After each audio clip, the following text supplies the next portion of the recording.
श्रोताहो नमस्कार. ऐसी अक्षरे रसिके या कार्यक्रमामध्ये मुळारंभ या मालेमध्ये ऐकूया सुशांत देवळेकर यांचा लेख आरंभ मोडी लिपीतील मुद्रणाचा.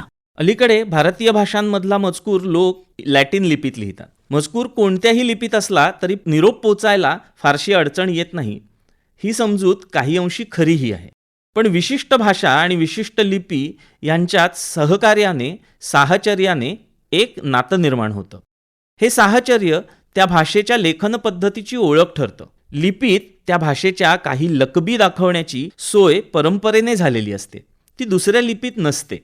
चपलेचा तळ झिजल्यामुळे माळावर चालताना वाटेतला खिळा तळपायात घुसला आणि भळभळा रक्त वाहू लागलं. हे वाक्य लॅटिन लिपीत लिहिता वाचता येईलही, पण त्यातली ळ असलेली अक्षरं वाचताना अडचण होईलच ना. आज मराठीची मुख्य लिपी देवनागरी ही आहे, पण पूर्वी मराठी 2 लिप्यात लिहिली जात होती. 17व्या शतकात प्रशासकीय स्वरूपाचा पत्रव्यवहार करण्यासाठी मोडी लिपीचा वापर व्हायचा. शिवाजी महाराजांच्या काळापासून प्रशासकीय कागदपत्रात हीच लिपी वापरलेली दिसून येते. मोडी ही नावाप्रमाणेच वळणदार लिपी, वेगाने लिहायला सोयीची. एकदा लेखणी कागदाला टेकवली की ती न उचलताच बरीच अक्षरं एका दमात लिहिता येतील अशी. त्यामुळे सरकारी कामात तिचा वापर भरपूर होणं साहजिकच. पण काही बाबतीत ती गैरसोयीचीही होती. एका गाठीच्या फरकाने लोक हा शब्द केक असा वाचला जाण्याची शक्यता. ह्रस्वदीर्घाचा भेद दाखवण्याची सोय नाही. त्यामुळे लघुगुरूच्या भेदावर आधारलेली पद्य लिहायला या लिपीचा उपयोग नाही.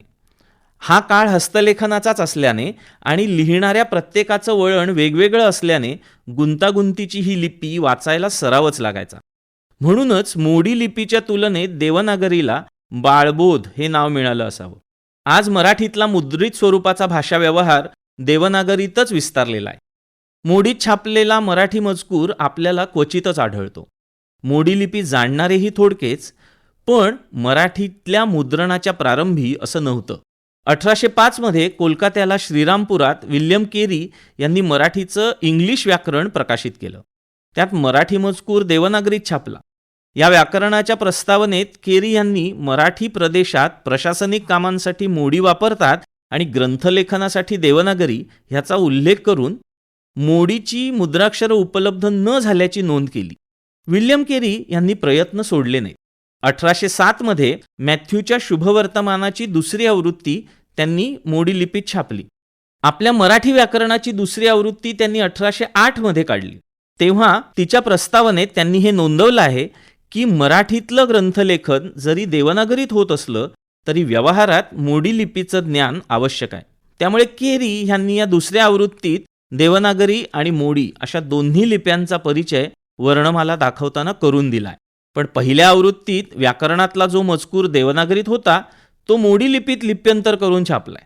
हस्तलिखितात मोडी लिहिताना शब्दांच्या मध्ये अंतर देत नसत, पण केरी ह्यांनी मोडी वाक्य लिहिताना शब्दांच्या मध्ये अंतर राखलेलं दिसून येतं. अशा रीतीने देवनागरीप्रमाणेच मराठीच्या ह्या 2ऱ्या लिपीतला मजकूर नव्या पद्धतीने प्रथम छापण्याचा योगही महाराष्ट्राबाहेर कोलकात्याच्या श्रीरामपूरला जुळून आलेला दिसतो. आरंभ मोडी लिपीतील मुद्रणाचा सुशांत देवळेकर यांचा लेख आत्ताच आपण ऐकला ऐसी अक्षरे रसिके या कार्यक्रमामध्ये. या कार्यक्रमाला निर्मिती सहाय्य केलं होतं आशिष शेडगे यांनी आणि सादरकर्त्या होत्या ज्योत्स्ना केतकर.